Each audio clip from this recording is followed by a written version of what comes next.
Lorsque nous parlons de luxe, la plupart des gens pensent aux demeures, aux voitures chères et peut-être même aux voyages en première classe.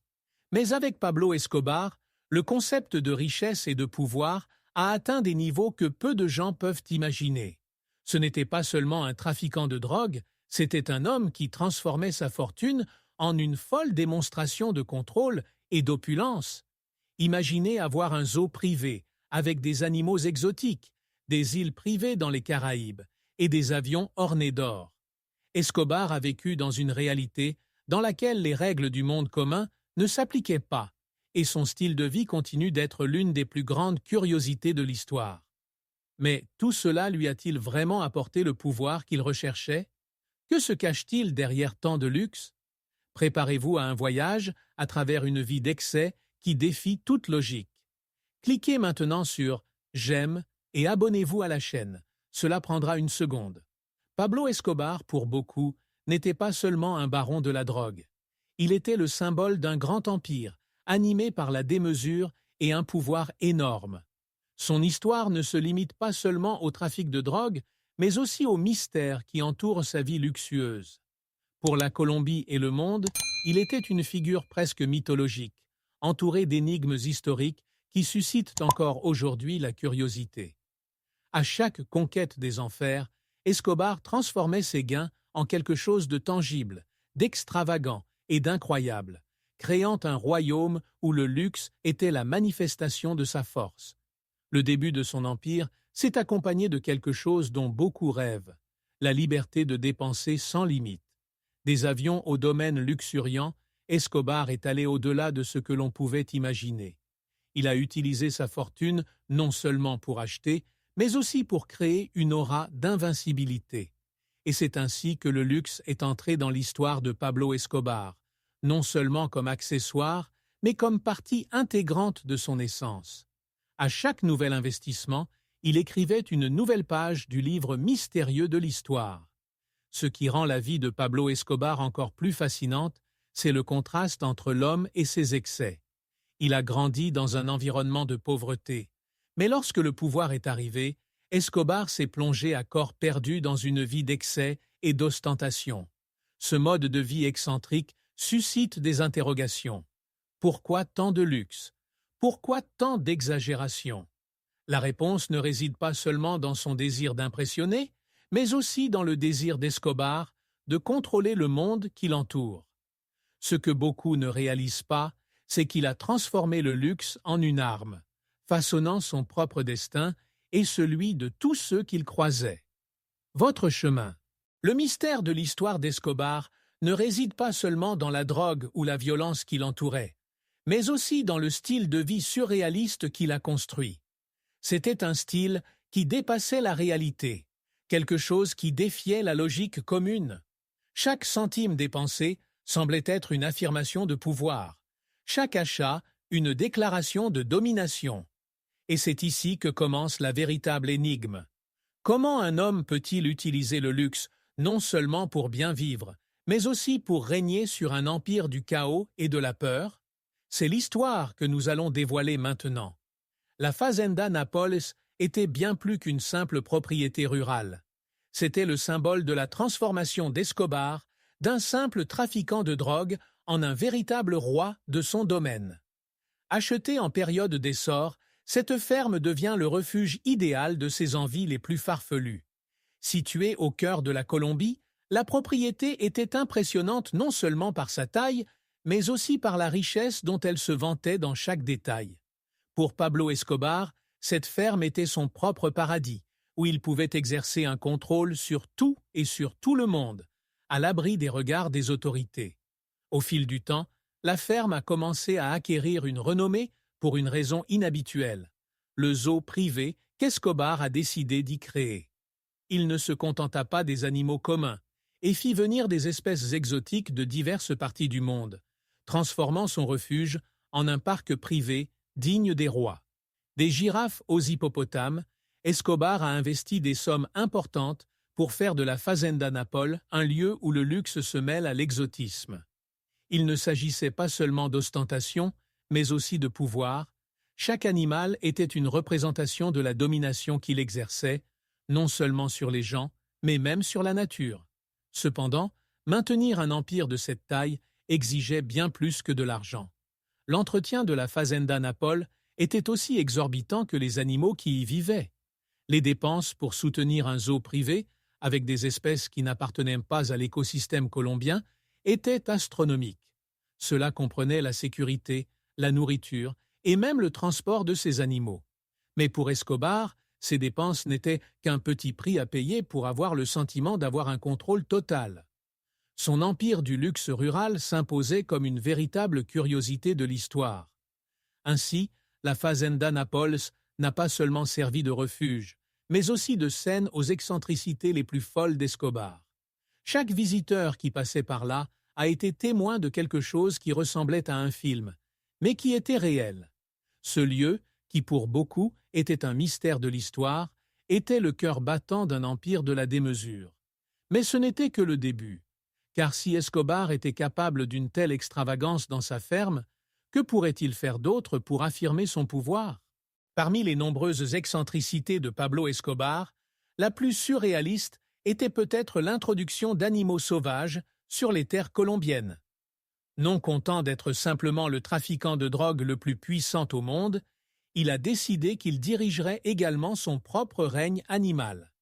Des hippopotames, des éléphants, des tigres et d'autres animaux exotiques ont été amenés dans votre ferme en provenance de différentes régions du monde. Cette collection extravagante, qui pourrait facilement être l'intrigue d'un film, a transformé la Fazenda Nápoles en quelque chose qui a défié la réalité, créant une énigme de l'histoire qui fascine encore aujourd'hui. L'hippopotame est devenu l'un des symboles les plus connus de cette aventure farfelue. Ces herbivores gigantesques, que l'on trouve normalement en Afrique, ont fini par devenir une présence particulière dans les eaux colombiennes. Les hippopotames d'Escobar ont commencé à se multiplier, créant un impact inattendu sur l'écosystème local. Pour Escobar, ces animaux représentaient l'apogée de son pouvoir et de son contrôle. Mais pour la Colombie, ils ont laissé un héritage inattendu qui perdure encore aujourd'hui. Le mystère de l'histoire de ces animaux relâchés dans la nature intrigue toujours les chercheurs et les environnementalistes. La collection d'Escobar allait au-delà des hippopotames. Les tigres et les éléphants se promenaient dans la Fazenda Nápoles comme s'ils étaient dans leur habitat naturel. Pour Escobar, la présence de ces animaux était le reflet de sa suprématie, une manière de montrer que, pour lui, il n'y avait pas de limite.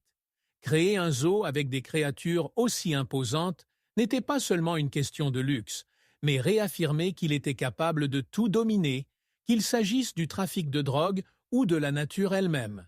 Cette fascination pour les animaux sauvages fut l'une des curiosités les plus marquantes de son histoire de démesure. Cependant, l'impact environnemental provoqué par cette excentricité n'est pas passé inaperçu. La reproduction incontrôlée des hippopotames et d'autres animaux en dehors de leur habitat a eu des conséquences sur la faune locale. Les dommages causés à l'écosystème colombien, qui commençait à faire face à une invasion d'espèces exotiques, sont devenus un problème auquel le pays est encore confronté aujourd'hui. Pablo Escobar, dans son désir d'afficher son pouvoir à travers le luxe et l'insolite, a laissé plus qu'un héritage de drogue et de violence. Il a laissé une trace d'énigmes historiques qui continuent de défier la logique. Et les demeures secrètes qu'il a construites? Cela, en soi, est un autre mystère. Réparties dans toute la Colombie, les demeures de Pablo Escobar n'étaient pas de simples palais luxueux, mais de véritables refuges fortifiés. Escobar n'a pas seulement construit des maisons, il a créé des forteresses, des lieux où luxe et extrême sécurité vont de pair. Ces demeures étaient entourées de mystères, avec des bunkers cachés et des passages secrets, renforçant l'image d'un homme qui contrôlait tous les aspects de sa vie et était toujours en avance sur ses ennemis. Chaque propriété était une pièce de son puzzle de pouvoir, une curiosité historique qui intrigue encore ceux qui tentent de comprendre son esprit. Les demeures, pour la plupart construites dans des zones isolées, n'étaient pas seulement des havres d'opulence, mais aussi des centres de commandement pour leurs opérations. Dans tous les coins, Escobar a installé des systèmes de surveillance avancés, dignes des films d'espionnage. Il savait que pour rester au sommet, il avait besoin d'un niveau de protection qui rivalisait avec celui des plus grandes autorités mondiales. Les fortifications secrètes à l'intérieur de ces demeures, peu connues, étaient de véritables bunkers conçus pour résister aux invasions, aux attaques et, bien sûr, pour protéger leur fortune cachée. Ces bunkers secrets, si bien camouflés au sein de leurs luxueuses propriétés, étaient plus qu'un symbole de paranoïa. Ils étaient une nécessité pour quelqu'un qui vivait une vie constamment en danger. Au fond de ces bâtiments, Escobar gardait non seulement de l'argent et des armes, mais aussi les secrets de ses opérations. Chaque bunker était une forteresse privée, conçue pour vous abriter en cas d'urgence. Ce n'étaient pas de simples refuges, c'étaient des endroits où il pouvait se cacher pendant des jours, des semaines, voire des mois. Tout cela faisait partie de la grande énigme de l'histoire de son empire. La technologie avancée de l'époque était un autre aspect impressionnant de ces demeures. Escobar a investi massivement dans des équipements de surveillance, de sécurité électronique et même des systèmes de communication privés. Il n'a rien laissé au hasard.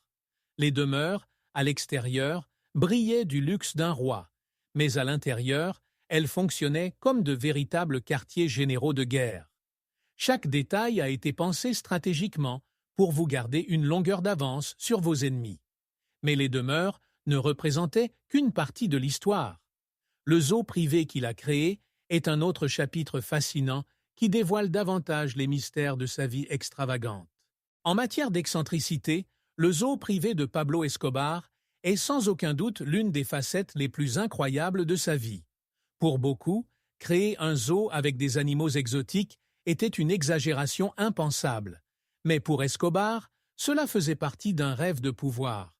La Fazenda Nápoles est devenue un sanctuaire pour des créatures qui n'avaient pas leur place en Colombie, et chaque animal qui s'y trouvait était un symbole du contrôle qu'il exerçait non seulement sur le monde du trafic de drogue, mais sur la nature elle-même.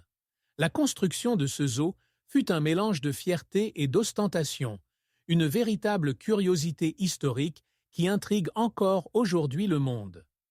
L'obsession d'Escobar pour les animaux exotiques l'a amené à importer des espèces de diverses régions du monde, comme des girafes, des éléphants, des lions et même des hippopotames.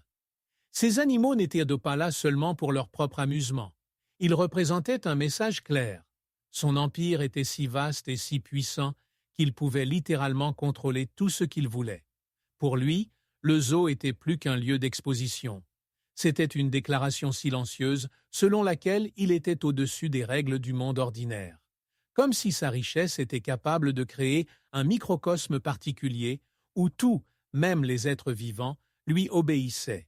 Cependant, cette excentricité engendre des conséquences qui vont bien au-delà de son vivant. Les espèces qu'il a amenées ont fini par s'échapper et se reproduire dans la nature, provoquant un impact environnemental qui affecte encore aujourd'hui la Colombie. L'exemple le plus connu est celui des hippopotames qui, sans prédateurs naturels, ont commencé à se multiplier de manière incontrôlable, créant un déséquilibre dans l'écosystème local. L'héritage d'Escobar ne réside donc pas seulement dans son empire de la drogue, mais aussi dans les marques qu'il a laissées sur la faune colombienne. Ce zoo, qui ressemblait à une extravagance, est devenu une énigme historique pour les biologistes et les environnementalistes. Les conséquences de cette excentricité perdurent encore aujourd'hui, et beaucoup se demandent si la création de ce zoo était un simple caprice ou une partie d'un plan plus vaste d'Escobar visant à réaffirmer son pouvoir. Quelle que soit la réponse, le fait est que cette obsession pour les animaux exotiques est devenue l'une des caractéristiques les plus remarquables de sa vie luxueuse. Mais ce n'était qu'un fragment de son empire. L'âge d'or d'Escobar ne se limitait pas aux animaux. Il était également fasciné par les richesses brutes, notamment l'or. Plongeons maintenant dans cet univers de brillance et d'opulence. Pablo Escobar n'a ménagé aucun effort pour afficher sa richesse. S'il y avait quelque chose qui brillait et respirait le pouvoir, il le voulait. Son obsession pour l'or devient presque légendaire, et il met un point d'honneur à s'entourer de tout ce qui peut symboliser sa suprématie. Des ustensiles du quotidien aux meubles entièrement en or massif, Escobar vivait dans l'opulence. Chaque pièce qu'il possédait était comme une extension de sa personnalité dominante. Cet âge d'or a littéralement élevé le niveau de richesse à un niveau presque inaccessible.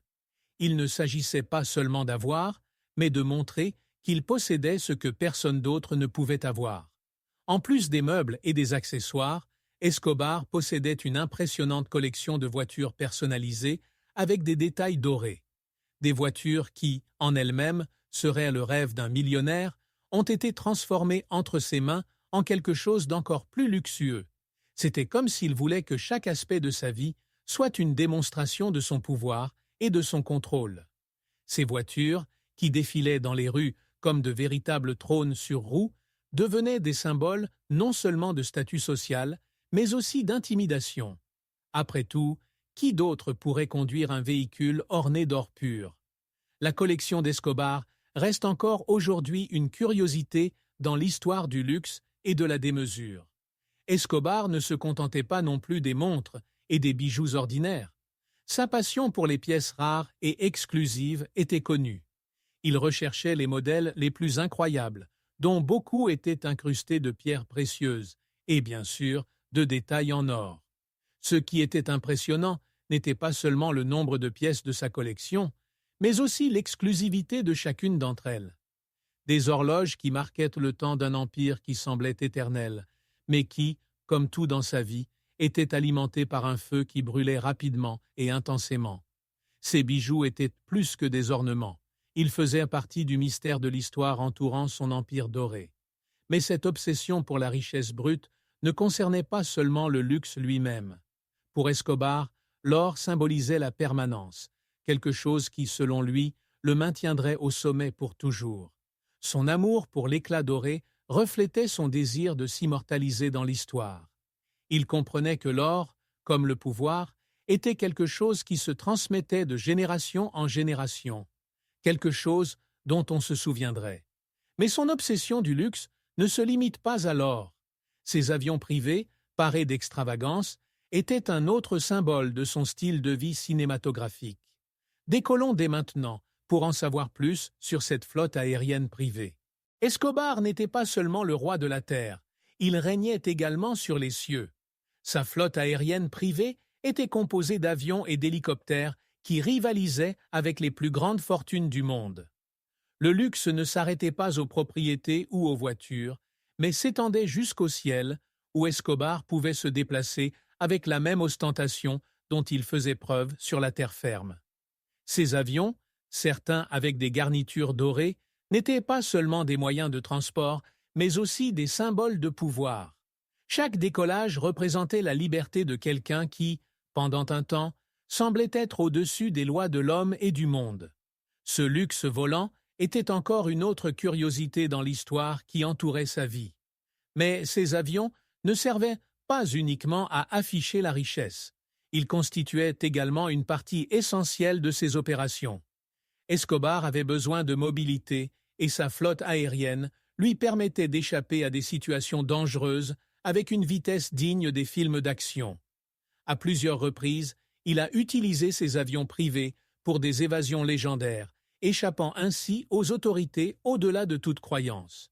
Les histoires de ces évasions cinématographiques sont comme des chapitres palpitants d'un film d'action et montrent comment il utilisait le luxe non seulement comme symbole de pouvoir, mais comme véritable outil pour maintenir sa liberté.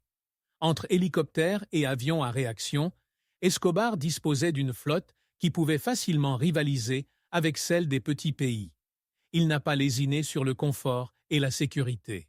En plus de tout le luxe présent dans l'avion, il y avait également des systèmes de communication et de sécurité avancés, garantissant qu'il avait toujours une longueur d'avance sur ses ennemis. L'opulence de sa flotte aérienne fut sans doute l'une des formes les plus visibles de son influence. Imaginez-vous survoler un pays entier, sachant que chaque détail de cet avion a été conçu selon vos caprices. C'était le monde d'Escobar, où même le ciel était façonné selon ses désirs. Le ciel, pour lui, n'était qu'une autre frontière à conquérir. Ses évasions et ses voyages extravagants restent encore aujourd'hui dans les mémoires comme faisant partie du mystère de l'histoire qui entourait son empire. Cependant, même s'il volait dans le confort et la sécurité, Sa fortune cachée restait bien gardée sur la terre ferme. Après tout, ce n'était pas seulement ce qu'Escobar montrait qui fascinait le monde, mais aussi ce qu'il cachait. Et beaucoup se demandent encore où sont les millions manquants. Entrons maintenant dans cette énigme qui suscite encore aujourd'hui la curiosité des chasseurs de trésors et des chercheurs. S'il y a quelque chose qui alimente l'imagination populaire à propos de Pablo Escobar, outre sa vie extravagante, ce sont les fortunes cachées qu'il aurait cachées. On estime que des milliards de dollars ont disparu lors de la chute d'Escobar, et nombreux sont ceux qui pensent qu'il a enterré ou caché une grande partie de sa richesse dans des lieux secrets. C'est l'une des grandes curiosités de l'histoire, une énigme qui suscite encore aujourd'hui des théories et des expéditions à la recherche de ces trésors perdus. Pour Escobar, cacher sa fortune était un moyen de garantir que, quoi qu'il arrive, son héritage et son pouvoir resteraient intacts, du moins en partie. Les rumeurs sur l'argent enfoui dans les forêts et les montagnes de Colombie sont aussi abondantes que les histoires entourant sa vie. Beaucoup de ces fortunes n'ont jamais été retrouvées, alimentant l'idée que d'énormes sommes sont encore cachées, attendant d'être découvertes. Les chasseurs de trésors, amateurs et professionnels, continuent d'explorer les terres où Escobar opérait, à la recherche de l'or et des billets de banque qu'il aurait cachés pour s'assurer que son héritage reste hors des mains du gouvernement. Cette chasse au trésor est un véritable mystère de l'histoire moderne. Mais la recherche de ces fortunes cachées n'est pas seulement le fruit de la curiosité. Pour beaucoup, retrouver ces millions disparus est une forme de justice historique. Chaque découverte, aussi petite soit-elle, soulève de nouvelles questions sur l'ampleur de l'empire d'Escobar et sur ce que nous savons encore à son sujet. Alors que certains pensent qu'une grande partie de cet argent a été détruite ou perdue à jamais, d'autres sont convaincus qu'Escobar a laissé des cartes, des codes et des indices pour protéger ses richesses. Cette recherche incessante de réponses est ce qui entretient la flamme de cette énigme. Aujourd'hui encore, des expéditions sont organisées pour tenter de localiser ces fortunes. Les histoires d'argent cachées dans les murs de leurs demeures, dans des fermes lointaines et même dans des tunnels souterrains continuent de fasciner le monde. Chaque nouvelle tentative pour retrouver ces trésors perdus semble faire revivre un nouveau chapitre de la légende de Pablo Escobar. Mais les millions cachés ne représentent qu'une partie de l'histoire. Ce qu'il a acheté avec son énorme richesse est également un sujet d'une égale curiosité. Découvrons maintenant les achats les plus surréalistes que Pablo Escobar a réalisés avec ses milliards. Pablo Escobar n'avait aucune limite pour dépenser sa fortune. Des sous-marins aux îles privées, il a transformé son argent en une manifestation de pouvoir et de contrôle. Chaque achat était plus extravagant que le précédent, créant un catalogue de biens à la limite du surréaliste. La curiosité de l'histoire pour ce qu'il a acquis avec ses milliards reste vivante aujourd'hui, alimentant la fascination qui entoure sa vie d'excès. Escobar ne s'est pas limité à acquérir des biens normaux. Il a recherché l'impossible, l'incroyable, comme si l'argent ne s'épuiserait jamais. Parmi les acquisitions les plus surprenantes d'Escobar figurait un sous-marin. C'est vrai, un sous-marin pour transporter de la drogue de manière invisible à travers les eaux internationales. Ce n'était pas seulement une excentricité, c'était une stratégie commerciale qui montrait jusqu'où il était prêt à aller pour assurer le succès de son empire. Ce type d'achat révèle le côté pragmatique d'Escobar. Le luxe et l'ostentation ont toujours été liés au pouvoir de mener à bien ses opérations. En acquérant ce type d'équipement, il a non seulement affiché sa richesse, mais a également élargi son contrôle sur le trafic mondial. En plus des sous-marins, Escobar était connu pour l'achat d'îles privées. Le rêve de nombreux millionnaires était sa réalité quotidienne. Il a acheté ces îles comme s'il s'agissait de simples parcelles de terre, sans se soucier des coûts ni de ce qu'il en ferait plus tard. Pour lui, avoir une île était un autre symbole de sa capacité à tout contrôler autour de lui. Chaque île, chaque manoir et chaque propriété montrait combien il était prêt à dépenser pour prouver qu'il n'y avait pas de limite à sa richesse. Cette façon de dépenser de l'argent l'a fait se démarquer non seulement comme un baron de la drogue, mais aussi comme l'une des figures les plus mystérieuses et inhabituelles de l'histoire. Le commerce illégal, les connexions internationales et le pouvoir d'achat illimité ont permis à Escobar d'acheter tout ce qu'il voulait, quand il le voulait. Il avait accès à toutes sortes de biens qu'il pouvait imaginer et rien ne semblait hors de sa portée. Contrairement aux millionnaires conventionnels, pour lui, ces achats surréalistes étaient des outils de domination. Sous-marins, avions, îles, tout faisait partie du puzzle qui formait l'énigme de l'histoire qui impliquait sa vie. Et cela ne s'est pas arrêté là. L'implication d'Escobar dans le pouvoir politique constitue également un chapitre fascinant. Découvrons maintenant comment il a utilisé sa richesse pour influencer les plus hautes autorités du pays. Pour Pablo Escobar, l'argent ne servait pas seulement à acheter des produits de luxe, mais aussi à façonner la politique en sa faveur. Le pouvoir politique était, pour lui, une pièce fondamentale dans le jeu du contrôle. La corruption et l'intimidation étaient des méthodes qu'il maîtrisait, et ses relations allaient bien au-delà du monde souterrain du trafic de drogue. Escobar savait que pour garder son empire intact, il avait besoin d'avoir les autorités à ses côtés. Ainsi, il a construit un réseau d'influence politique qui a remis en question la structure du pouvoir de tout un pays. Cette face sombre de son histoire reste une énigme, montrant jusqu'où il était prêt à aller pour assurer sa suprématie. L'implication d'Escobar auprès des politiciens et des hauts fonctionnaires est devenue une partie de sa stratégie de survie. Il a financé des campagnes, offert une protection et, en retour, garanti leur liberté et l'expansion du trafic de drogue.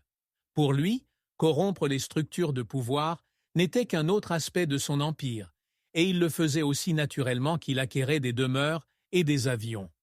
Ce rapport au pouvoir n'était pas un simple échange de faveurs, c'était la création d'un système où il se plaçait au-dessus des lois et de la morale elle-même. Cette capacité à manipuler les autorités a fait d'Escobar un personnage encore plus complexe et intrigant. En plus de la corruption, Escobar a eu recours à l'intimidation pour consolider son pouvoir. La célèbre expression « plata o plomo », argent ou balle, est devenue sa devise. Il offrait un choix, de l'argent en échange de la loyauté ou la mort à ceux qui osaient le défier. De cette façon, non seulement il corrompit les autorités, mais il les maintint sous son contrôle par la peur. Ce cycle de corruption et d'intimidation a créé un empire presque impénétrable, où Escobar semblait invincible. Sa relation avec le pouvoir politique est sans aucun doute l'une des plus grandes curiosités de l'histoire du trafic de drogue. Le luxe d'Escobar n'était pas seulement destiné à son plaisir personnel. C'étaient des outils de manipulation et de contrôle. Offrir des cadeaux coûteux et extravagants à des politiciens et à des personnalités influentes faisait partie de son arsenal pour assurer sa position. Ces cadeaux, allant des voitures de luxe aux demeures, constituaient un moyen subtil de maintenir leurs relations solides et leurs opérations intactes. Mais malgré son emprise sur le pouvoir politique, Escobar n'a jamais cessé d'être un personnage controversé. Et cela s'est également reflété dans la façon dont il a transformé sa fortune en une attraction touristique, portant le concept de narcotourisme à un nouveau niveau. Pablo Escobar, avec sa capacité unique à transformer tout ce qui l'entoure en quelque chose de monumental, a fini par créer un type de narcotourisme qui, étonnamment, continue encore aujourd'hui. Ses propriétés et l'extravagance de ses biens sont devenus de véritables attractions touristiques, non seulement pour les curieux, mais aussi pour ceux qui sont fascinés par la figure du trafiquant de drogue le plus célèbre du monde. Depuis sa mort, le tourisme autour de son héritage s'est développé, avec des gens voyageant de différentes parties du monde pour voir de près les restes d'un empire à la fois effrayant et fascinant. La Fazenda Napole, l'une de ses propriétés les plus emblématiques, est devenue le plus grand symbole de ce narcotourisme. Initialement créé comme retraite personnelle et lieu d'ostentation, il attire aujourd'hui des milliers de visiteurs désireux d'explorer ce qui reste du luxueux royaume d'Escobar. Le zoo privé, avec ses animaux exotiques, et le manoir plein d'histoires sombres sont quelques-unes des attractions qui enchantent encore les touristes. Chaque recoin de la ferme semble contenir une part du mystère de l'histoire de Pablo Escobar, invitant les visiteurs à se demander comment quelqu'un a réussi à accumuler autant de pouvoir et de richesses. La préservation de cet héritage controversé a également suscité des débats. Pour certains, la transformation de leur propriété en attraction touristique glorifie un passé violent, tandis que d'autres voient le tourisme de la drogue comme un moyen de faire face aux cicatrices laissées par Escobar en Colombie. Le fait est que l'impact de sa fortune et de ses excentricités reste présent, influençant le tourisme local et entretenant un vif intérêt pour les curiosités qui entourent sa vie. La Fazenda Napol, en particulier, est un monument des extrêmes atteint par la vie d'Escobar, un mélange de fascination et d'horreur qui continue d'attirer les regards du monde entier. Le tourisme autour d'Escobar est à la fois le reflet de la curiosité humaine et le rappel des conséquences d'une vie d'excès. Cependant, alors que le narcotourisme exploite les traces physiques de sa fortune, la véritable énigme réside dans la manière dont il est parvenu à manipuler le monde qui l'entourait. L'un des exemples les plus clairs en est sa prison, à la cathédrale, un manoir qu'il a transformé en un lieu de villégiature personnelle, où il a purgé sa peine selon ses propres conditions. Explorons maintenant comment Escobar a transformé une phrase en un luxe impensable. Dans un geste qui défiait toute logique, Pablo Escobar a transformé l'idée de prison en quelque chose qui ressemblait davantage à un complexe de luxe. En acceptant de se rendre avec le gouvernement colombien, il a pu négocier des conditions impensables pour tout autre prisonnier. Ainsi est née la cathédrale, une demeure fortifiée construite selon ses propres spécifications. Pour Escobar, la prison n'était pas synonyme de punition, mais une nouvelle façon de montrer son influence. Ce qui était censé être une cellule est en fait devenu un symbole de pouvoir et une curiosité historique quant à la portée du règne d'Escobar. À l'intérieur de la cathédrale, le luxe régnait. La propriété disposait d'une salle de sport complète, d'une salle de jeu, d'espaces de loisirs et même d'une discothèque privée. Escobar a continué à vivre sa vie entouré de confort, de fêtes et de luxe, tout en purgeant techniquement sa peine. Il recevait la visite d'amis et de membres de sa famille, tenait des réunions d'affaires et continuait souvent à coordonner ses opérations criminelles.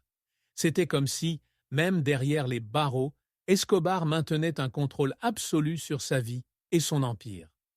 La cathédrale était encore une autre pièce de l'énigme de l'histoire, de la façon dont il défiait les normes et vivait en dehors des limites de la réalité ordinaire. L'accord de capitulation, qui a permis la création de cette luxueuse prison, a été l'une des mesures les plus controversées du gouvernement colombien. Pour beaucoup, Escobar n'était pas en prison. Il avait simplement changé d'adresse. Les fêtes et le luxe excessif de la cathédrale étaient la preuve que le pouvoir d'Escobar s'étendait bien au-delà des murs de la prison. Les photos de l'époque montrent une réalité surréaliste, où vivait l'homme le plus recherché du monde avec tout le confort possible. Escobar a transformé le concept de punition en quelque chose qui défiait la logique, maintenant son style de vie opulent même sous la garde du gouvernement. Cependant, son séjour à la cathédrale ne dura pas éternellement. Lorsque les tensions entre Escobar et le gouvernement colombien ont commencé à monter, il a réalisé qu'il était temps de s'enfuir. L'évasion épique de la cathédrale est une autre histoire digne du cinéma, où Escobar, une fois de plus, a montré que le monde qui l'entourait obéissait à ses règles. Et même s'il a fui, le luxe ne l'a jamais quitté. Mais si Escobar pouvait transformer ne serait-ce qu'une prison en lieu de villégiature, que ne ferait-il pas pour sa propre famille? Découvrons maintenant les cadeaux extravagants qu'il a offerts à ses enfants. Pablo Escobar, en plus d'être le roi du trafic de drogue, était aussi un père dévoué, et son dévouement s'exprimait à travers des cadeaux qui semblaient tout droit sortis des contes de fées. Il n'a épargné aucun effort pour donner à ses enfants ce que l'argent pouvait acheter, et ce que l'argent ne pouvait pas acheter, il a créé. Voitures de luxe, propriétés et jouets inimaginables faisaient partie du quotidien des enfants d'Escobar. Chaque cadeau n'était pas seulement une démonstration d'amour, mais la preuve que pour lui, il n'y avait pas de limite. Ses friandises exubérantes sont devenues de véritables énigmes dans l'histoire de sa vie personnelle. L'un des cadeaux les plus marquants était une voiture de luxe offerte à son fils lorsqu'il était enfant, ce qui défiait toute logique commune. Ce type d'extravagance se répétait à tous les anniversaires et à tous les moments spéciaux, pour montrer à Escobar que ses enfants vivaient dans un monde complètement différent du reste des gens. Imaginez par exemple un enfant qui possède un zoo privé, avec des animaux exotiques et des jouets gigantesques dans son jardin. Pour Escobar, ses enfants méritaient de vivre entourés d'excès, car c'était l'héritage qu'il leur laissait. Des jouets extravagants faisaient également partie de la routine. Des voitures de luxe miniatures aux répliques grandeur nature d'avion, Escobar a transformé chaque anniversaire en un événement mémorable. Il a créé un monde fantastique dans lequel ses enfants n'avaient besoin que de ce qu'il leur fournissait déjà. Pour Escobar, c'était bien plus qu'un simple cadeau. C'était une façon de garantir à ses enfants le sentiment du pouvoir qu'il exerçait sur le monde. Le luxe et l'opulence entouraient leur vie de telle manière que, pour les enfants, c'était normal. Encore une histoire intéressante qui reflète le style de vie surréaliste qu'il a imposé à sa famille. Les voyages de luxe faisaient bien entendu également partie de ce répertoire. Escobar emmenait ses enfants vers les destinations les plus exclusives, en séjournant dans des demeures et des centres de villégiature qu'il avait lui-même acquis. Chaque voyage était une nouvelle occasion de leur montrer que le monde était à leurs pieds. Ces moments, pleins d'aventures luxueuses, ont été créés pour qu'ils n'oublient jamais qui était leur père, un homme dont l'empire du pouvoir et de l'argent semblait sans fin. Mais alors qu'il gâtait sa famille avec des cadeaux inimaginables, les fêtes qu'il organisait pour ses amis et alliés étaient un autre spectacle en soi. Plongeons maintenant dans cet univers de banquets dignes des rois. Les fêtes organisées par Pablo Escobar étaient des événements qui dépassaient tout concept commun de célébration. Chaque banquet, chaque réunion était soigneusement planifié pour impressionner et, bien sûr, renforcer son image de puissance et de grandeur. Escobar n'aimait pas seulement les fêtes, il les utilisait comme un outil de contrôle, montrant à tout le monde autour de lui qu'il était capable d'offrir ce qu'aucun autre homme ne pouvait offrir. Leurs demeures furent transformées en palais temporaires, avec des décorations exubérantes et des menus dignes des rois. Les fêtes constituaient un autre chapitre fascinant de l'énigme de l'histoire d'Escobar, où luxe et mystère se mélangeaient de manière explosive. Ces banquets étaient remplis de délices rares et importées, que, dans de nombreux cas, seuls les convives les plus privilégiés avaient jamais goûté. Escobar mettait un point d'honneur à amener le meilleur du monde à sa table. Du caviar aux homards, ses convives étaient servis avec une opulence qui défiait les limites de l'imagination. Pour beaucoup, assister à l'une de ces fêtes était un moyen d'accéder à un nouveau niveau social. Mais pour Escobar, c'était simplement une autre occasion de démontrer son contrôle sur ce que l'argent pouvait acheter. Ces événements sont devenus des légendes, non seulement en raison de leur luxe, mais aussi en raison des alliances qui s'y sont nouées. Parmi les invités VIP d'Escobar figuraient des personnalités influentes de la politique, du divertissement et même du football. Il savait que pour maintenir son empire, il avait besoin d'être entouré de personnes ayant du pouvoir dans différents domaines. Ces événements fonctionnaient comme une sorte de diplomatie sociale, où l'on discutait d'affaires et où des alliances étaient formées, le tout accompagné de fêtes extravagantes et de cadeaux sans fin. L'atmosphère était toujours à la fête, mais aussi à l'intrigue et à la négociation. Le mystère de l'histoire d'Escobar réside également dans les relations qu'il a nouées, dont beaucoup ont commencé ou se sont renforcées au cours de ces fêtes. La scène de la fête était tout aussi époustouflante.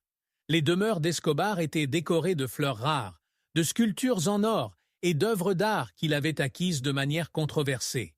Chaque soirée était une production grandiose, digne de laisser tout le monde impressionné. Tout cela a contribué à créer une aura d'intouchabilité autour de lui. C'était comme si chaque détail des célébrations était conçu pour réaffirmer ce que tout le monde savait déjà. Pablo Escobar était une force imparable, mais ses parties cachaient aussi quelque chose de plus. Ces voitures, tout aussi extravagantes, étaient un autre symbole de son influence. Faisons maintenant le tour de l'empire automobile d'Escobar et de ses personnalisations inimaginables.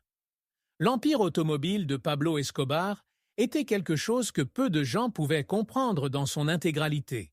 Pour lui, il ne suffisait pas d'avoir une collection de véhicules de luxe. Chaque voiture devait être un chef-d'œuvre unique, personnalisé selon ses goûts extravagants. Il possédait de tout, des classiques rares aux modèles modernes équipés d'une technologie de pointe. Sa collection, composée de dizaines de voitures valant des millions de dollars, reflétait son obsession du pouvoir et du statut. Chaque véhicule semblait raconter une partie de son histoire, avec des détails allant d'un blindage spécial à des intérieurs incrustés d'or. C'était une autre curiosité pour l'histoire qui entourait sa vie pleine d'excès. Escobar possédait des voitures de toutes marques et de tout style, mais ce qui impressionnait vraiment, c'était les personnalisations. Beaucoup de ces véhicules étaient blindés et équipés de technologies militaires, reflétant le danger constant qui l'entourait.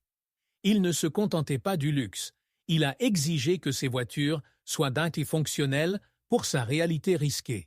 C'était comme si chaque voiture était une extension de son empire, adaptée pour résister non seulement aux routes de Colombie, mais aussi aux défis auxquels il était confronté dans sa vie de crime.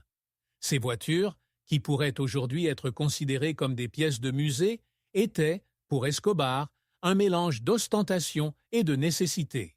Parmi ses personnalisations les plus emblématiques figuraient les voitures dorées.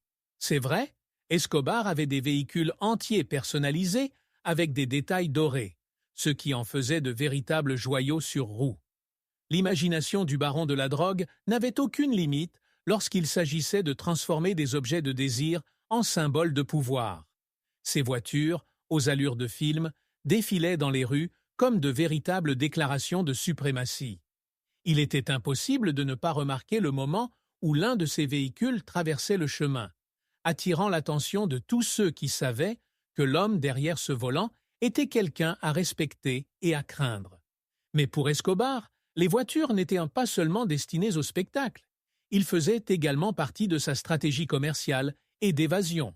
Blindés, rapides et adaptés à différents types de terrains, les véhicules d'Escobar lui permettaient de se déplacer en toute sécurité et efficacement, que ce soit lors d'escapades cinématographiques ou de voyages à travers le pays. Chaque voiture de sa collection faisait partie d'un rouage plus vaste qui alimentait le mystère de l'histoire de son empire. Et ce n'était pas seulement sur Terre qu'Escobar aimait être entouré de luxe. Leurs îles privées étaient aussi un havre de richesse et de pouvoir. Explorons maintenant comment il a transformé ces paradis privés en symboles de son opulence. Pour beaucoup, posséder une île privée est le summum de l'exclusivité et du luxe. Pour Pablo Escobar, ce n'était qu'une autre de ses nombreuses acquisitions extravagantes. Il ne collectionnait pas seulement les voitures, les manoirs ou même les eaux. Escobar a également acheté des îles. L'une de ces îles, située dans les Caraïbes, est devenue le refuge idéal pour le trafiquant de drogue, un endroit où il pouvait profiter de sa fortune sans être dérangé. Avec des plages paradisiaques et des paysages époustouflants, cette île était une extension de son empire, un lieu où luxe et intimité se mélangeaient d'une manière que lui seul pouvait concevoir. L'achat de cette île a été motivé par un désir d'isolement, pour créer un espace où il pourrait vivre sans les soucis du monde extérieur. Les soirées privées, entourées de quelques invités sélectionnés, sont devenues monnaie courante dans ce paradis privé. Escobar savait que là-bas, il était protégé de ses ennemis et des autorités. Les fêtes sur l'île étaient des événements véritablement somptueux, avec des hélicoptères atterrissant directement sur le sable, des bateaux de luxe ancrant près de la côte et, bien sûr, la meilleure nourriture et boissons que l'on puisse acheter. C'était un décor digne d'un roi, mais l'histoire d'Escobar était loin d'être un conte de fées. Pour beaucoup, l'existence de ces îles reste encore entourée de mystères. Les rumeurs de caches d'argent et de trésors enfouis dans le sable de ces terres isolées continuent d'alimenter l'imaginaire populaire. Les chasseurs de trésors et les curieux spéculent encore aujourd'hui sur ce qu'Escobar aurait pu laisser derrière lui sur ces îles. Les théories varient, allant des coffres-forts cachés dans des grottes aux indices qu'il a laissés pour s'assurer que sa fortune ne soit jamais entièrement découverte. Ces îles font désormais partie de l'énigme de l'histoire d'Escobar, un autre chapitre fascinant de sa vie extravagante. Mais les îles n'étaient pas seulement des lieux de repos et de fête. Ils servaient également de points stratégiques pour le trafic. Grâce à la facilité du transport maritime et aérien, Escobar a utilisé ces îles comme point de connexion pour ses opérations internationales. Les eaux des Caraïbes offraient une route presque invisible à ses navires, et il savait exactement comment utiliser cet avantage à son avantage. Mais son implication dans le pouvoir et l'influence ne s'est pas arrêtée là. Il entretenait également une relation particulière avec le football, quelque chose qui transcendait le sport et était directement lié à son empire de pouvoir. Explorons maintenant cette passion et comprenons s'il s'agissait d'un amour pour le jeu ou simplement d'une autre stratégie de domination. Pablo Escobar était un homme aux multiples facettes et le football, l'une des plus grandes passions de la Colombie, ne pouvait pas être exclu de son orbite d'influence. Escobar appréciait non seulement ce sport, mais y voyait également une opportunité unique d'étendre son pouvoir. Son implication auprès des équipes de football colombiennes allait au-delà du simple sponsoring. Il a financé des équipes entières, investi dans des stades et offert de généreuses récompenses aux joueurs qui répondaient à ses attentes. Il était difficile pour beaucoup de séparer la passion du jeu de la stratégie de contrôle qu'il appliquait. Le football, pour Escobar, était un moyen subtil de conquérir les cœurs et les esprits, en utilisant le sport le plus apprécié du pays comme outil de pouvoir. L'influence d'Escobar sur le football s'est étendue des petites équipes aux grands clubs colombiens. Il a investi à la fois dans les joueurs et dans les infrastructures, élevant ainsi le niveau du sport dans le pays. Mais derrière ces investissements se cache une tactique bien pensée. Escobar savait qu'en s'associant au football, il gagnerait le soutien des masses, devenant ainsi une figure appréciée de beaucoup. Celui qui a financé ce sport et apporté des victoires à la Colombie était considéré non seulement comme un trafiquant de drogue, mais aussi comme un bienfaiteur. Ainsi, Escobar a réussi à façonner son image de manière stratégique, créant un lien émotionnel avec le public. Les stades et les joueurs bénéficiaient directement de sa générosité, mais il y avait toujours une contrepartie. De nombreux joueurs savaient que leur carrière, et même leur vie, étaient entre les mains d'Escobar. Il exigeait une loyauté absolue et des résultats attendus. Il y a eu des occasions où des joueurs ont été menacés pour ne pas avoir répondu à leurs attentes sur le terrain. Ainsi, le football, qui devrait être un simple sport, est devenu un énième territoire de contrôle pour les trafiquants de drogue. Ce côté sombre de l'implication d'Escobar dans le football reste l'une des curiosités les plus sombres de son histoire. Les conséquences de cette relation explosive entre football et trafic de drogue ont été dévastatrices. Tandis qu'Escobar transformait le sport en arme de pouvoir, la Colombie s'enfonçait également dans un cycle de violence associé au trafic de drogue. Pour Escobar, le football était plus qu'une passion. C'était une stratégie pour maintenir sa domination. Mais son influence ne s'est pas limitée au sport. La contrebande d'œuvres d'art et de reliques faisait également partie de sa vie, révélant une autre facette de son empire secret. Explorons maintenant comment il a utilisé sa fortune pour acquérir des œuvres d'art précieuses et rares, devenant ainsi un collectionneur souterrain. Pablo Escobar ne se limitait pas à collectionner des voitures, des demeures ou des îles. Il a également développé une passion discrète mais puissante pour les œuvres d'art et les reliques historiques. Le monde de l'art, pour lui, n'était pas seulement un luxe, mais aussi une forme d'investissement et, bien sûr, une autre façon d'afficher son pouvoir. Au fil des années, Escobar a accumulé une collection privée de peintures rares, de sculptures précieuses et de reliques auxquelles peu de personnes dans le monde avaient accès. Le trafic d'art est devenu une extension de son empire, une curiosité historique que peu de gens connaissent, mais qui en révèle davantage sur son goût raffiné et sa capacité à passer facilement du légal à l'illégal. De nombreuses œuvres d'art acquises par Escobar lui sont parvenues par des moyens non conventionnels. Il a utilisé son vaste réseau de contrebandiers pour obtenir des pièces inaccessibles à la plupart. Peintures d'artistes renommés, sculptures des siècles passés et objets historiques, tout était à portée de main. La contrebande d'œuvres d'art était, pour Escobar, une autre façon d'affirmer qu'il n'y avait aucune frontière qu'il ne pouvait franchir. Chaque œuvre acquise n'était pas seulement un ornement pour ses demeures, c'était un symbole silencieux de pouvoir et de mystère. Une pièce du puzzle de sa vie luxueuse et secrète. Certaines de ses œuvres et reliques ont été volées dans des musées ou acquises lors de ventes aux enchères clandestines, rendant la collection d'Escobar encore plus controversée. Il savait que l'art reflétait non seulement la valeur, mais aussi l'histoire et le prestige. Et comme dans tous les aspects de sa vie, il a utilisé cela à son avantage. Posséder ces pièces lui procurait un sentiment d'immortalité, comme s'il se connectait à quelque chose au-delà de son époque. La contrebande d'œuvres d'art était plus qu'un caprice. C'était une façon pour Escobar de façonner son propre récit, créant une énigme de l'histoire qui suscite encore aujourd'hui fascination et questions. Si nombre de ces trésors artistiques restent disparus ou cachés, certains ont été retrouvés après sa chute, révélant une facette moins connue de sa vie. Ces pièces, souvent oubliées dans tout le chaos de son empire, sont les témoins silencieux de son ambition débridée. Et même si sa collection d'art privé était un secret bien gardé, l'impact de ses acquisitions se répercute toujours dans le monde de l'art. Mais Escobar n'a pas limité son pouvoir aux œuvres d'art ou au football.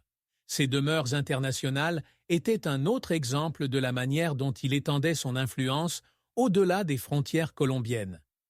Explorons maintenant ses propriétés de luxe réparties à travers le monde. Pablo Escobar ne s'est pas contenté de dominer la Colombie. Son empire s'étendait au-delà des frontières du pays et ses demeures internationales étaient la preuve vivante de sa portée mondiale. De Miami à Madrid, Escobar a investi dans des propriétés luxueuses qui lui servaient à la fois de retraite et de bases opérationnelles pour ses entreprises. Ces demeures étaient bien plus que de simples résidences de luxe. Ils symbolisaient le pouvoir qu'il exerçait dans différentes parties du monde. Chaque maison, située à des endroits stratégiques, était une pièce essentielle au succès de ses opérations et à sa protection. Ces demeures sont devenues de véritables curiosités dans l'histoire du trafic international de drogue. Les propriétés d'Escobar à Miami, par exemple, étaient connues pour leur extravagance. Il possédait plusieurs demeures dans la ville, la plupart offrant une vue imprenable sur l'océan. Le choix de Miami n'est pas un hasard. La ville était l'un des principaux points d'entrée du trafic de drogue aux États-Unis, et Escobar savait qu'en y étant présent, il pourrait superviser de près ses opérations. Ces demeures offraient non seulement luxe et confort, mais servaient également de plateforme logistique pour leurs activités illicites. C'était l'endroit idéal pour accompagner l'expansion de l'empire du trafic de drogue. Mais les demeures internationales n'étaient pas seulement utilisées pour le trafic. C'étaient également des cachettes parfaites pour ses fortunes cachées. Beaucoup de ces propriétés ont été achetées en espèces, et les autorités pensent que d'importantes sommes d'argent sont encore cachées dans leurs murs ou dans leurs tunnels secrets. Ces cachettes sont devenues une légende parmi ceux qui suivent les traces d'Escobar, essayant de comprendre comment il a réussi à conserver autant de pouvoir sans être traqué. Le mystère des demeures internationales d'Escobar continue d'intriguer les enquêteurs et les chasseurs de trésors du monde entier. Avec la chute d'Escobar, nombre de ces demeures furent confisquées par le gouvernement, mais la plupart d'entre elles détiennent encore les secrets de l'empire qu'il a bâti. Qu'est-ce qui se cachait réellement entre ces murs? De quoi ont-ils été témoins au fil des années? Alors que le monde tente de découvrir les réponses, ces propriétés restent comme des monuments silencieux d'une vie d'excès. Cependant, comme tout empire, celui d'Escobar commença également à s'effondrer. Explorons maintenant comment l'empire du luxe d'Escobar a commencé à s'effondrer et l'impact que cela a eu sur ses propriétés et sa fortune. Aussi solide que soit l'empire de Pablo Escobar, son règne d'excès et d'opulence ne pouvait pas durer éternellement. Au fil du temps, les pressions extérieures, tant de la part des ennemis que des autorités, ont commencé à éroder les fondations de son empire. L'homme qui semblait intouchable, entouré d'un luxe et d'une fortune incalculable, a commencé à voir son monde s'effondrer. Le gouvernement colombien, avec le soutien des États-Unis, a intensifié sa chasse à l'homme, encerclant Escobar de toutes parts. À partir de ce moment, le trafiquant de drogue qui avait dominé tant de pouvoirs a commencé à faire face à une bataille inévitable contre sa propre chute, marquée par la ruine de tout ce qu'il avait construit. Les pertes financières d'Escobar furent l'un des premiers signes du début de la fin. Avec le gel de ses comptes bancaires et la confiscation de ses propriétés, Escobar commença à se rendre compte que sa richesse, qui semblait autrefois inépuisable, disparaissait sous ses yeux. Leurs demeures et leurs voitures, qui représentaient autrefois le summum du pouvoir, ont été progressivement capturées par le gouvernement. Chaque confiscation représentait non seulement une perte matérielle, mais aussi un coup porté à son image d'invincibilité. L'homme qui avait fait du luxe une arme de contrôle a vu son empire démantelé pièce par pièce. En plus des pertes financières, Escobar a commencé à perdre des alliés, tant au sein de son organisation qu'au sein du gouvernement. Ceux qui le craignaient ou le respectaient ont commencé à prendre leur distance ou à le trahir. Son réseau d'influence, fondé sur les pots de vin et l'intimidation, a commencé à s'effondrer à mesure que les risques devenaient supérieurs aux récompenses. En conséquence, il a perdu le contrôle de ses opérations et des territoires qu'il contrôlait autrefois d'une main de fer. Ce fut le début de la fin de l'un des plus grands empires criminels de l'histoire. La chute d'Escobar n'était pas seulement économique, c'était aussi l'effondrement d'une époque. L'impact de cette chute s'est fait sentir non seulement sur sa vie, mais aussi sur les propriétés et les fortunes qu'il avait accumulées au fil des années. Ses demeures, réparties dans plusieurs pays, furent confisquées et sa fortune cachée, dans une large mesure, fut perdue ou détruite. Le luxe qui la définissait autrefois a disparu, ne laissant derrière lui que les ombres d'un empire qui semblait autrefois inébranlable. Mais même après sa chute, l'héritage et les excès d'Escobar ont continué à se répercuter dans le monde entier. Maintenant, nous nous demandons, que reste-t-il de toutes les exagérations d'Escobar? Explorons ce qui a survécu après la chute et ce qui intrigue encore ceux qui étudient son histoire. Avec la mort de Pablo Escobar, beaucoup pensaient que son empire et son style de vie luxueux disparaîtraient à jamais. Cependant, les exagérations d'Escobar ont laissé un héritage qui, à certains égards, survit encore. Ses demeures, ses voitures, ses îles et même ses animaux exotiques ont continué à rester dans les mémoires comme faisant partie de son histoire. Certaines de ses propriétés furent confisquées et transformées en attractions touristiques, tandis que d'autres tombèrent dans l'oubli, gardant les mystères d'un empire qui semblait invincible. Ce qui reste de ces exagérations est un mélange de ruines physiques et une fascination constante pour celui qui a défié la logique avec sa vie d'excès. Les propriétés confisquées par le gouvernement colombien ont été transformées en espaces publics ou vendues. La célèbre Fazenda Napol, avec son zoo et son architecture extravagante, est aujourd'hui un parc à thème qui attire les visiteurs curieux de voir de près les vestiges de l'empire d'Escobar. Cependant, bon nombre de ces propriétés recèlent encore des secrets non divulgués. La rumeur dit que des coffres-forts contenant de l'argent et des documents de valeur sont cachés dans certaines de ces demeures. Ces histoires perpétuent le mystère de l'histoire d'Escobar, amenant les chasseurs de trésors et les historiens à continuer à rechercher ce qu'il a laissé derrière lui. Bien qu'une grande partie de sa fortune ait été confisquée ou perdue, le mythe d'Escobar demeure. Les histoires sur ses extravagances continuent de circuler, et ses possessions luxueuses sont devenues de véritables énigmes pour ceux qui tentent encore de comprendre l'étendue de son pouvoir. Certaines de ses propriétés internationales, notamment à Miami, continuent de faire l'objet de spéculations. Après tout, beaucoup pensent qu'il a caché des fortunes qui n'ont jamais été découvertes, alimentant l'idée que l'empire d'Escobar est toujours vivant quelque part, caché dans l'ombre. Malgré la chute de son empire, Escobar a laissé un héritage qui fascine toujours le monde. Ses excentricités et sa capacité à transformer le luxe en instrument de pouvoir continuent d'être étudiés et débattus. Pour beaucoup, il n'était pas seulement un trafiquant de drogue, c'était un maître manipulateur qui utilisait la richesse d'une manière que peu de gens pouvaient imaginer. Et même après tant de temps, ses biens, ses propriétés et son style de vie continuent de susciter la curiosité. Mais avec tout cela, la question demeure, que pouvons-nous apprendre de sa trajectoire? Concluons maintenant ce voyage à travers le luxe et les excès d'Escobar, et réfléchissons à ce qu'il reste réellement de cette histoire.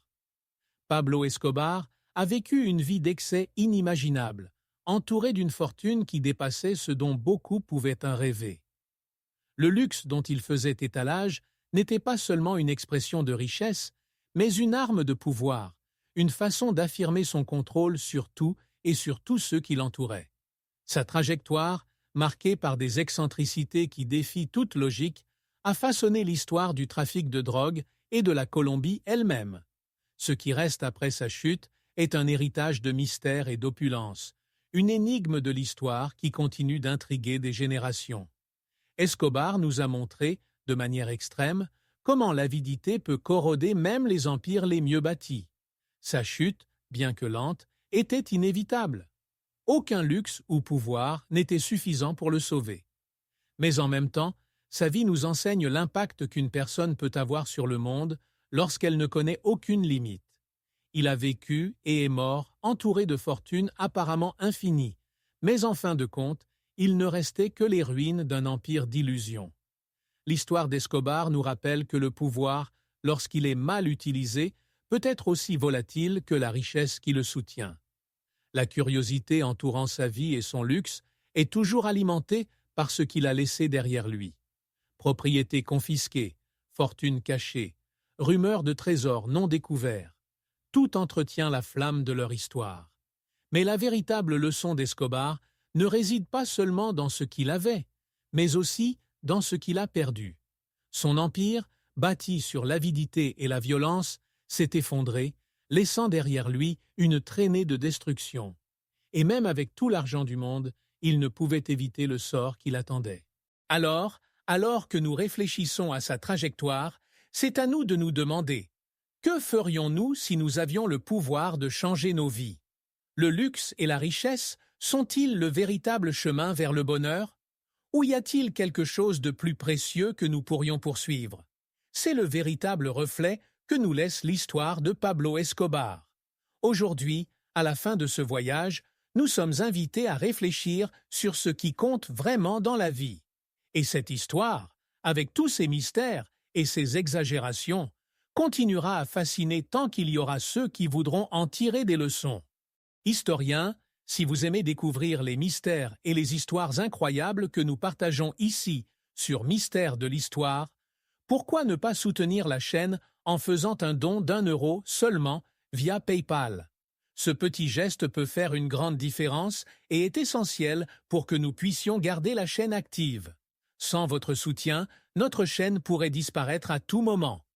Pour faire votre don, consultez le lien dans le premier commentaire épinglé de cette vidéo.